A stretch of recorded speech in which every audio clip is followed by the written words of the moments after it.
Hi, this is my face.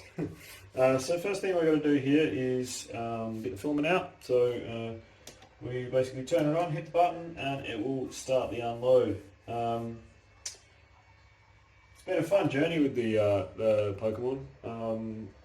If you haven't checked it out, I've got a heap of shorts on the channel that have the little Pokemon. They are a fun experience. So they're all from the Pixelmon Minecraft mod. These are the 3D assets from that. Obviously I'm not sharing them, it's just from there, so this is just for a visual thing. And yeah, it's been a fun experience, especially with something like the Blastoise turned out extremely well. The Venusaur, again, very, very interesting. I didn't expect to get the thin little leaf to work as well as they did, and the tongue in the mouth and so on, and it worked really, really well. So this guy is now, for some reason, I don't want him to start, I want him to unload filament, so I'll just re-hit that button because I think it started to print. Charmander as well. Charmander was a fun little experience. You can see on the wings there, I think because the model is so thin on the wings, it tried to give me the detail. You can see the wing actually has some detail on the back there, and we ended up with a few little under extrusions, or maybe even the line width is so thin that the printer doesn't like it. So yeah, but the effect is still there. We even got his little horns, and I tried to print with this closer colour that I had. I don't have a million different colours, unfortunately. While I'm away, heading to Sydney for a work trip, I don't think I'll have as many colours available to me. So we'll just print with what we've got. I might take a kilo with me of maybe a grey or a white filament PLA. Otherwise, see if we find a JCar or somewhere there to get something. So yeah, the one fun thing with this little K10 is every print is a bit of a mystery. I've got it to the point now where I know I'm always going to get a print out of it, but you still, I think, because of the nature of the little motors that they use in this thing, they've got like a backlash in the gear, which means that even though you ask for a round, like something that's round, as it does its like change of direction, there's a point where you get this little bump. And I've mitigated it as much as I can in the settings, but yeah, it's always going to be there. So there's a potential to maybe change the motors at some point, but at that stage, what's the point in having a very, very little cheap printer like this? You know, I've got big printers, so I think it's just nice to have you along for the ride and do these prints. So maybe we'll cut to a time lapse now of me pulling this thing apart, and yeah, we'll see how we go. So here we are back. We have everything that we're taking with us. So this little printer, I'll split it down into its little parts, but essentially it just twists off. I've used a few little bits of packers and things in these joints to make them a bit stronger, and I reprinted the actual brackets a couple months ago, which I put up on Thingiverse in my Thingiverse page. So it's nice and easy. It all separates out into its parts, which is really nice, and separates from the motors. So you essentially end up with something that is extremely small and very, very easy to pack down. So yeah, we'll pop those all off and get it in the bag and head off to Sydney, which is a great little thing. And they all use the same tower depending on which thing it is. So that they all separate down. You can even unscrew this guy, rotate him. We don't even need to unscrew. I'm just going to release these screws so it rotates. That's my entire setup for this little printer. Ignore the mess down there, but yeah, that's it.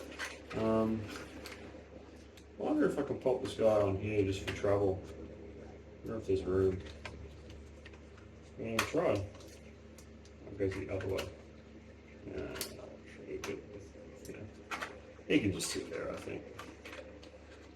That's fine. Yeah, that's the whole printer. I think the whole thing weighs like 400-500 grams. Like, it's not even a kilo. It's so light, which is good from a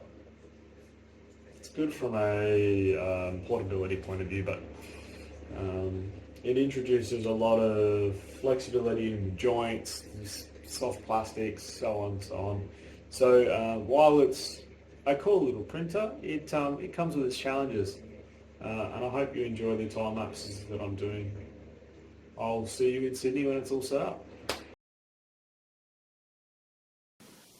So we're here in Sydney. We have landed. It's time to set up the printer. We've got it all set up on the table here. It'll be very interesting to see how it goes. Yeah, everything packed out nice and neat like we showed over in Perth. And I'll put it all together tomorrow and get it all set up ready for printing again. I have to work out a nice little setup for the room. The room's quite nice. Got a nice little area here for my trip over for work, so should be good. Here we go. So we've got everything set up here. We've got our stands, we've got our printer, and I brought 1 kilo of the Ender 3 branded, or Ender series branded prototyping filament, just a grey roll just to print as we go. So yeah, let's get it all set up. So I'll start with the stand. You saw this all come apart over in Perth. So essentially we'll just take our little pins out. They're pretty easy to remove, as you can see here. I'll keep them with their associated piece. Let's go here, let's go here. I'm not sure how easy this is to see on the clear table, but yeah, we'll see what it looks like when it's all put together. This one's been a bit stubborn, so we'll get him out of there. Perfect. Alright, 1, 2, 3 and 4 pieces. Yep. We open up our little goodie bag here. So I'm just going to move this filament out of the way. So we have our head here. I'm going to just rotate this forward a little bit so you guys can end my table. So yeah, here we go again. So yeah, essentially we've got this guy here, we've got our little spaces for our climbing frame, our building frame. I use a bit of foam underneath the base of the easythreed just to stop the vibration going through whatever table or cabinet I've got it sitting on, so that's super interesting for me anyway. I have a converter because this is it was supplied with the American or Chinese, I think, maybe plug. So as you can see here, so just going from this plug, you can see this plug here to the one that I have. So it's on the left there, and the last of our frames. So we get this last one out.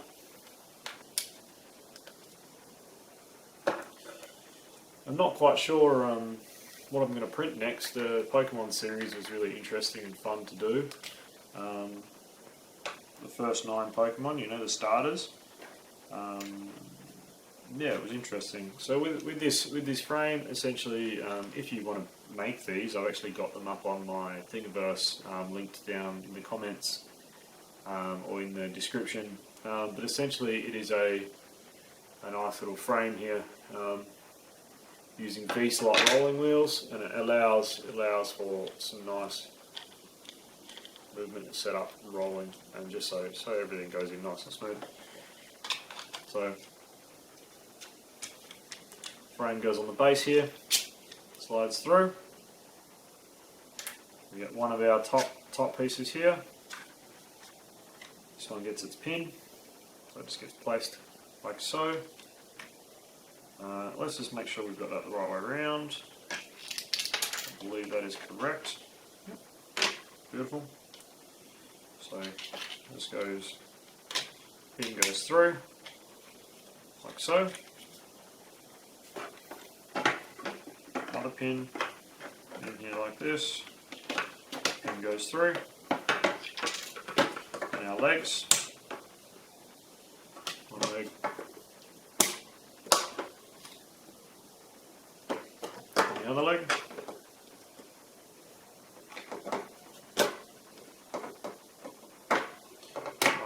Go through, and that is our frame. So that is all now up and stood. So I'll pop into the back. Next we have our little printer frames here. So I used a little bit of the blue builder's tape as a packer on a couple of the faces of these brackets. When you get the easythreed bracket connectors, they're essentially this little aluminium extrusion. The motor is small enough that it actually mounts in this end here, so that's why they're such a small and difficult to get fast print out of printer, because essentially this little 5 volt or 12 volt, it's 12 volt motor is essentially wanting to spin at a much lower RPM than what a real 3D printer is going to want to give you. So what's really nice about the NEMA 17s is that they seem to have something to do with the windings. I'm not an electrical engineer, so I'm not going to lie and tell you something I don't know exactly. But something to do with the windings, I think, to change how much current versus how much speed they get out of them.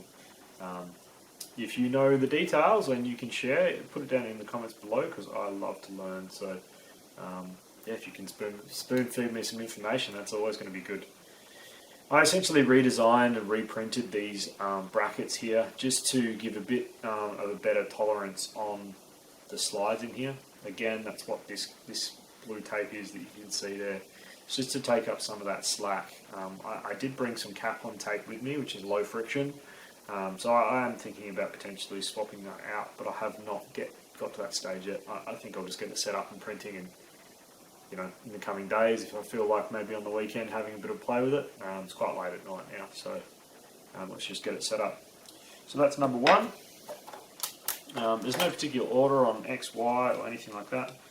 I might even just put a bit of extra tension on one of these if I've got a screwdriver, but I don't actually know if I brought a screwdriver. So yeah, this one's set up in the same way. Kaplan tapes, tapes on the other side with the little packer. You can see those both there. And then the base has the third axis on it, and that's set up in the same way. And that all feels really nice. I have two of these print beds. One I have stuck a PEI stick-on sheet from a Adventurer 3, I think, Flashforge Adventurer 3. I have just bought one of those for $3 off AliExpress, the PEI stick-on sheets essentially, and stuck it on there. And this works extremely well for PLA. Doesn't work super well for PETG. I'm not sure why, whether it might just be something to do with cleaning, or whether I've just printed with PLA and then switched to PETG and haven't cleaned it properly. Very possible.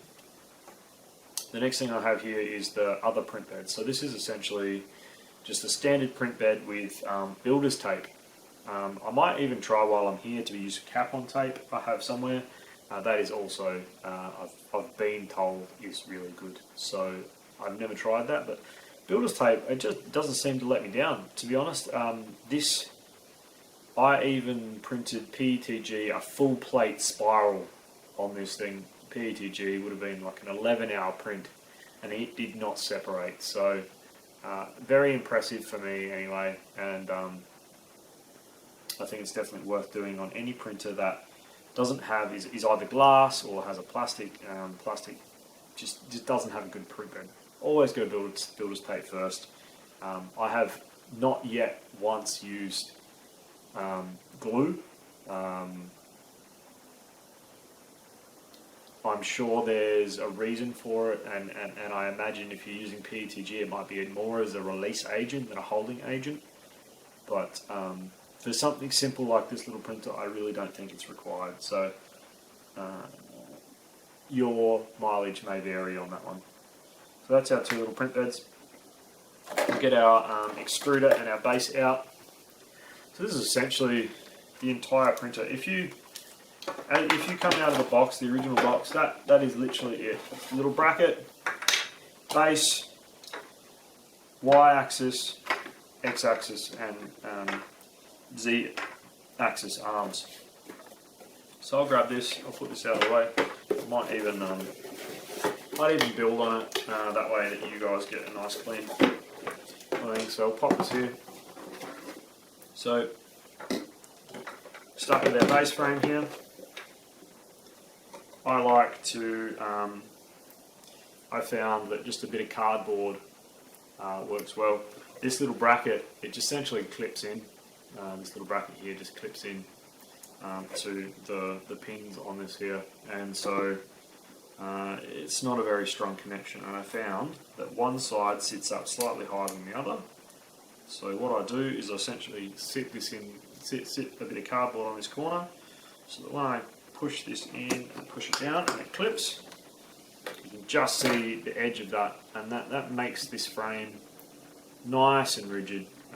You know, is it elegant? No. Does it work? Yes. So that's what we're going with. Next, we can take our Y gantry, pop it on, spin it around till it clicks.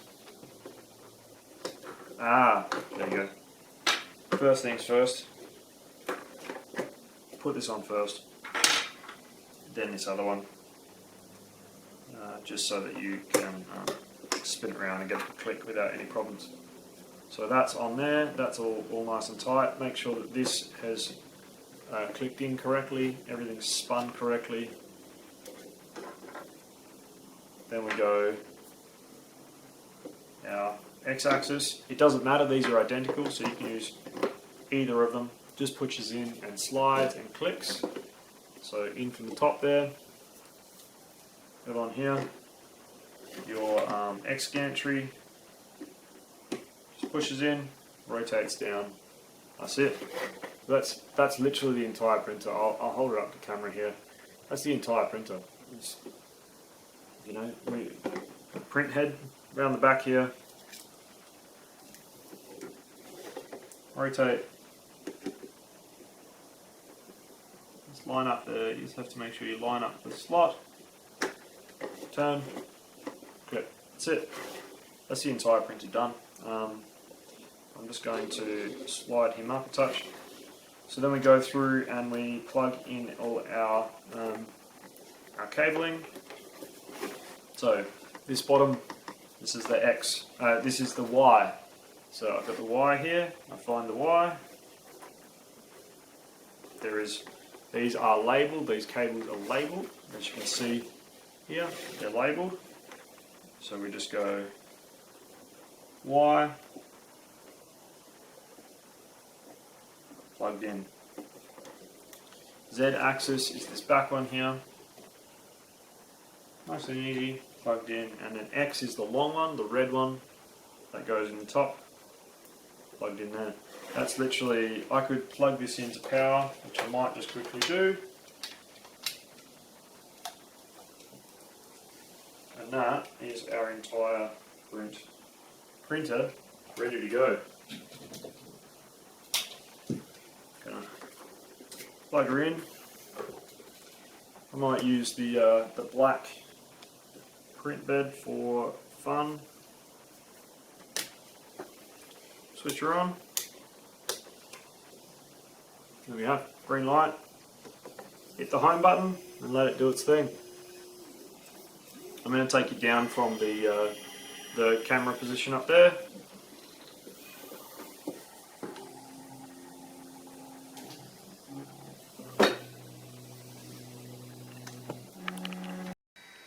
Alright, so what we're going to do now is set up the nozzle in relation to the bed. It's called tramming or leveling or anything like that. A lot of people don't do this step correctly, especially on the easythreed or any one of the easythreed Threed printers. It's very important and very simple. All we need is a piece of paper, we need our bed, and we need to hit home. This is super important for Z offset, so auto leveling printers as well, because essentially your printer needs to know what the relation is between the nozzle and the bed, even if it's auto bed leveling. Unless it's got a clicky nose probe like the Bamboo Labs do, it still relies on an arbitrary number that you guys are putting in, or arbitrary is probably not the right word, but that you guys are putting in to calibrate that Z offset. And if it doesn't have that, you could have a perfectly flat level bed according to the software, but your nozzle might be 0.3 of a mil too high, or, you know, hopefully not, but too low. And then you end up completely scraping your entire bed because you've got your the Z offset incorrect. So even if all you need to do, you're doing is a paper test for the Z offset, you should look into how to do that with any printer that you have that doesn't use a clicky probe or something similar to that, where it's testing the actual nozzle on the bed. So here we go. So I basically hit the one button on these easythreed printers, and see, I can't get this piece of paper in under here. Super easy. I essentially am going to wind the nozzle in until the paper completely clears, or wind the bed down, sorry, until the paper completely clears, and I feel no friction on this whatsoever. And I'm just going to wind out until I just feel the slightest bit. You can see the paper's now sort of grabbing, and you can hear a bit of sound. That means that nozzle is just touching the paper. Now I hit 2, and I essentially repeat that on all 4 points on the printer. You need to do this process anytime you move the printer for these real light printers, because it does not take much at all. Like me taking this off this cardboard box and putting on the glass table, I'm going to have to redo this most likely, because that will change the relation of that foam block and these pieces underneath to the bed. So again, no friction, no feeling whatsoever. Wind it out, and you see that piece of paper? That was the difference of less than a quarter of a turn. Now that's perfectly in place. Do number 3.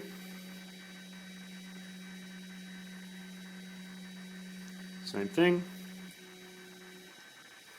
Right, the paper's real tight, wind it down, paper's completely loose,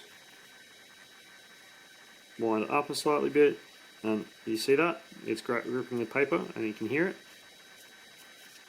Do number 4.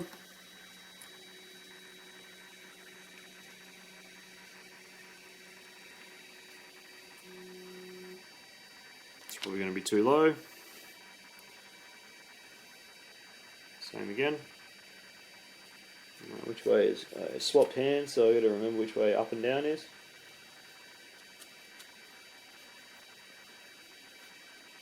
There we go. Got a tiny bit of tension, but not too much. Maybe just a touch more. There we go.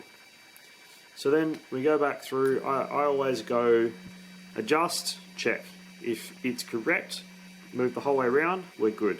If you have to adjust again, it's always worth going in. So this, even though this was correct to start with, I've adjusted all the others, and now this is completely loose. So I just wind it down until it just starts to touch. That was a matter of about a quarter of a turn. Go to number 2.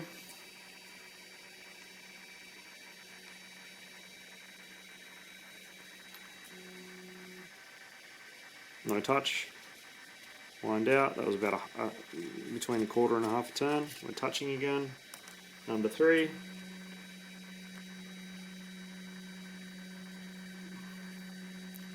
See what we end up with. It's just touching. I'm pretty happy with that. And of course you might find that different thicknesses or different beds or whatever, you might need to move it up and down slightly. But once you get this initial set properly, the rest can be done in software. You know, the rest is about, you know, for PETG, for example, likes a thicker bed. That's all. I'm completely happy with that now. So that's set, that's trammed. But PETG, for example, likes a thicker first layer. You don't do that with this. You do that in your software. Ignore my band-aid on. Hurt myself at work today. But that's it. This printer is reset back up and ready to go again. So essentially all I'm going to do now is just off camera, I'm going to put this back down on the table, and I'm going to put the filament on my filament stack and just do a test print. So I'll set it up for a time lapse to do that, and I'll be back with you in a moment. So here we have it all set up in its living position. I've re-leveled it just to make sense. Sure, because moving these, which I've got supporting this, will change that whole setup. So essentially I've just retrammed the bed. I'm about to put on some filament. So that's what you can hear me doing in the background. Just a generic PLA. This Ender Reality filament is actually on sale at the moment at JCar if you're in Australia.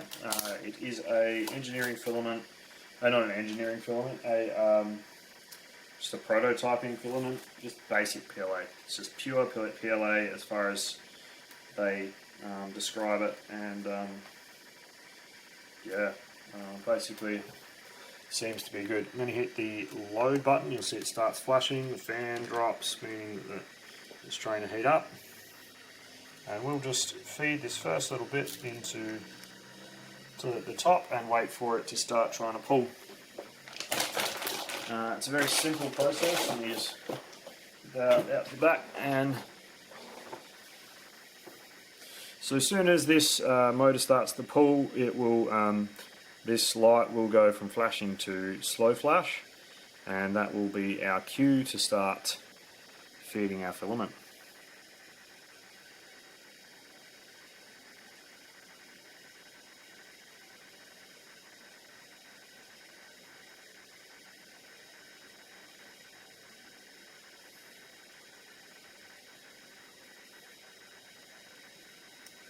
There you go.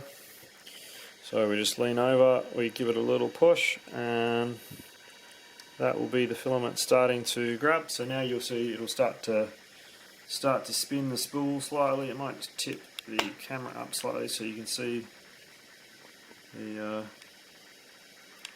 bottom of the filament. There we go. So, and in a very short amount of time, you'll start to see some filament coming out of there. So I had blue loaded in it from the water Pokemon.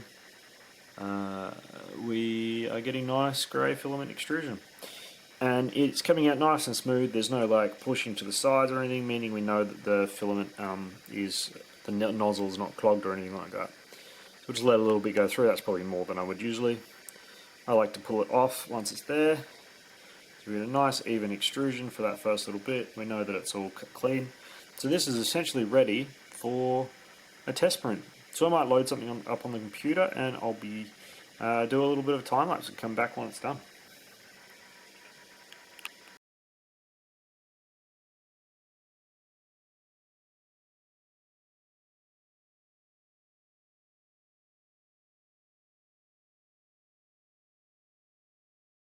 The first prints are done. We've got our little snail here. I designed this on the plane actually in Nomad Sculpt. It's the first time I've ever designed anything, so that was really interesting. Got a few little skips on the rails, which is a bit annoying, layer shifts. So I reprinted again. after doing a bit of a clean of the rails, putting a tiny little bit of lithium grease on them, and we got a better one, but still not perfect. Then this is another little guy that I printed. Sorry for the terrible camera work. That I printed while I was I designed while I was on the plane, and it came out really nicely. So we're all good on the little printer. It's all set back up over here in Sydney. I will be putting some videos out over the next few days of some other time lapses, maybe some that I've designed myself, maybe some that I will pull off online, and yeah, we'll see how we go. Thanks so much for watching, guys, and obviously do the YouTube things, like, subscribe, comment, all that fun stuff, and yeah, thank you very much.